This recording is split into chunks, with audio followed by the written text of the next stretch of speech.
Hi నమస్తే welcome back to our channel AB housing nature. Bigg Boss season 9 Telugu Sunday episode ఏం జరిగిందో ఈ వీడియోలో క్లియర్గా చూద్దాం.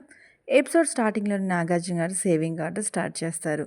ఎవరైతే నామినేషన్లో ఉన్నారో వాళ్ళందరికీ మ్యాజికల్ స్లేట్స్ ఇస్తారో అదే మ్యాజికల్ మార్కర్ ఇస్తారు.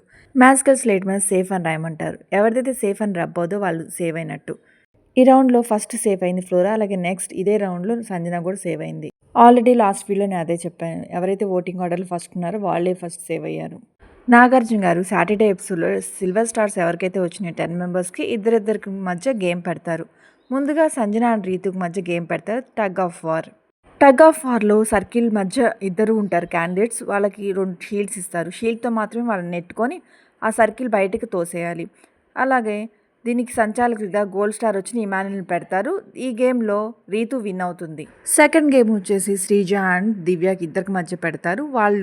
వాళ్ళకి ఇష్టమైన 3 మెంబర్స్ హౌస్ మేట్స్ ఫోటోలు వేసుకొని ఇమిటేట్ చేయాలి. శ్రీజ సుమన్ శెట్టి ఫోటో వేసుకొని సుమన్ శెట్టిని ఇమిటేట్ చేస్తే దివ్య రీతుని ఇమిటేట్ చేస్తుంది. నెక్స్ట్ సేవింగ్ ఆర్డర్ స్టార్ట్ చేస్తారు నాగార్జున. మళ్ళీ ఇంకా నామినేషన్లో 4 మెంబర్స్ని నుంచోపెట్టి వాళ్ళకి ఒక కోన్ ఇస్తారు. కోన్ లోపల డైస్ ఉంటుంది, దాంట్లో 6 అని ఎవరికి వస్తుందో మొత్తం వాళ్ళు సేవ్ అయినట్టు, రిమైనింగ్ వాళ్ళు అన్సేఫ్. ఈ రౌండ్లో అయితే మొత్తం డైస్లో 6 వచ్చి రీతు సేవ్ అవుతుంది. నెక్స్ట్ సిల్వర్ స్టార్స్ వచ్చిన తనుజ అండ్ భరణి ఇద్దరి మధ్య జరుగుతుంది. నాగార్జున హ్యామర్ తెప్పించి వాళ్ళలో ఆపోజిట్ పర్సన్కి ఏదైతే ఇష్టమైన వస్తువులు ఉంటాయో ఆ 3 పగలు కొట్టాలని చెప్తారు. ముందుగా భరణి వెళ్ళి తనుజాకి ఇష్టమైన మాయిశ్చరైజర్, అలాగే భరణి స్ప్రే అంటే తనుజాకి చాలా ఇష్టం అంట, అందుకని ఆ స్ప్రే అలాగే ఒక లిప్స్టిక్ తీసుకొచ్చి దాన్ని పగలు కొట్టేస్తాడు. నెక్స్ట్ తనుజ వెళ్ళి బర్నీకి సంబంధించిన ట్యాబ్లెట్స్, అలాగే ఒక క్రీమ్, అలాగే ఒక స్ప్రే తీసుకొచ్చి స్పాయిల్ చేస్తుంది. తనుజ రీజన్ ఏం చెప్తుందంటే ఆ tablets mineral and vitamin tablets, రోజు నిద్రపోయేటప్పుడు నాకు ఆ ట్యాబ్లెట్ ఇవ్వకుండా తను నిద్రపోరు, అది చాలా చాలా ఇంపార్టెంట్ బర్నీ నాన్నకని చెప్తుంది. నాగార్జున గారు గోల్డ్ స్టార్ వచ్చిన ఇమాన్యుల్ని అడుగుతారు, అవి వాళ్ళకి నిజంగా అంత ఇంపార్టెంట్ అని అడిగితే ఇమాన్యుల్ చెప్తారు వాళ్ళు మాట్లాడుకున్నా మాట్లాడుకోకపోయినా బర్నీ గారు ఖచ్చితంగా ఆ ట్యాబ్లెట్ తనుజాకి పడుకుంటారని చెప్తారు. అయితే నాగార్జున గారు అయితే గోల్డ్ స్టార్ వచ్చిన ఇమాన్యుల్ చెప్పాడు కాబట్టి ఇది కరెక్టే అని నమ్ముతారు.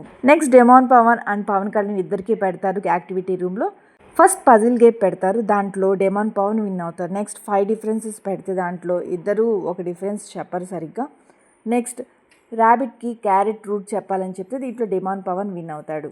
నాగార్జున గారు మళ్ళీ సేవింగ్ ఆర్డర్ స్టార్ట్ చేస్తారు. ఇంకా నామినేషన్లో 3 మెంబర్స్ శ్రీజ, దివ్య, అలాగే హరీష్, వీళ్ళ ముగ్గురికి 3 లంచ్ బాక్స్ ఇస్తారు. లంచ్ బాక్స్ అడుగున రెడ్ అని ఉంటే అన్సేఫ్, గ్రీన్ ఉంటే సేఫ్. దీంట్లో ఫస్ట్ శ్రీజ సేవ్ అవుతుంది, నెక్స్ట్ ఇద్దరు అన్సేఫ్ అవుతారు. లగ్జరీ ఐటమ్ టాస్క్ జరుగుతుంది. దీంట్లో ఐస్ చూపిస్తారు, అది ఎవరో యాక్టర్ ఆర్ యాక్ట్రెస్ అని చెప్పాలి. ఇది టెనెంట్స్ వర్సెస్ ఓనర్స్ మధ్య జరుగుతుంది. దీంట్లో టెనెంట్స్ విన్ అవుతారు. టెనెంట్స్ విన్ అయ్యి వాళ్ళకి కొన్ని లగ్జరీ ఐటమ్స్ అందరూ పంచుకోవాలని చెప్తారు నాగార్జున. నెక్స్ట్ ఫైనల్గా ఎలిమినేషన్ రౌండ్. దీంట్లో హరీష్ అలాగే దివ్య ఉంటారు. వాళ్ళిద్దరు యాక్టివిటీ రూమ్కి వెళ్తారు. ఇద్దరిని గ్లౌజెస్ వేసుకోమని చెప్పి 6 బాక్స్ని పగలు కొట్టమంటే దాంట్లో సేఫ్ ఆర్ అన్సేఫ్ అని వస్తుంది, బోర్డు ఉంటుందని చెప్తారు. అలాగే దివ్య అండ్ హరీష్ ఇద్దరు ఒకేసారి పగలు కొట్టి దాంట్లో ఫైనల్గా హరీష్ ఎలిమినేట్ అయ్యి దివ్య సేవ్ అవుతుంది.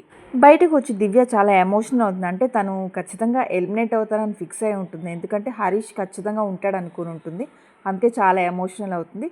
హరీష్ ఫైనల్గా ఎలిమినేట్ అయిపోయి నాగార్జున దగ్గరికి వెళ్తారు. Nagarjuna 2 black mask, white mask అని 2 పెడతారు. బ్లాక్ అంటే ఇంకా మాస్క్లోనే ఉన్నారు అని, వైట్ అంటే వాళ్ళలాగే ఉన్నారని చెప్పి చెప్తారు. హరీష్ ఇంకా మాస్క్లోనే ఉన్నారు అని చెప్పి భరణి, డిమాన్ పవన్ అలాగే ఇమాన్యుల్ ఫొటోస్ పెడతారు. వీళ్ళకి మాస్క్ లేదు అని చెప్పి శ్రీజ, పవన్ కళ్యాణ్ అలాగే తనుజ ఫొటోస్ పెడతారు. హరీష్ స్టేజ్ మీదకి వచ్చిన చాలా మాట్లాడతారు అనుకుంటే ఏమీ మాట్లాడటం, సింపుల్గా మాట్లాడి వెళ్ళిపోతారు. ఇక్కడే చాలా ఆశ్చర్యం వేసింది నాకు. అందరితో సండే ఎపిసోడ్ కంప్లీట్ అయిపోయింది. చూద్దాం మండే అంటే నామినేషన్స్ కాబట్టి ఏం జరుగుతుందో, ఎవరు నామినేట్ అవుతారో చూద్దాం. ఈ వీడియో మీకు నచ్చినట్టు మా ఛానల్ లైక్ చేయండి, షేర్ చేయండి. ఇలాంటి మరెన్నో వీడియోస్ కోసం మా ఛానల్ సబ్స్క్రైబ్ చేయండి. Thank you for watching.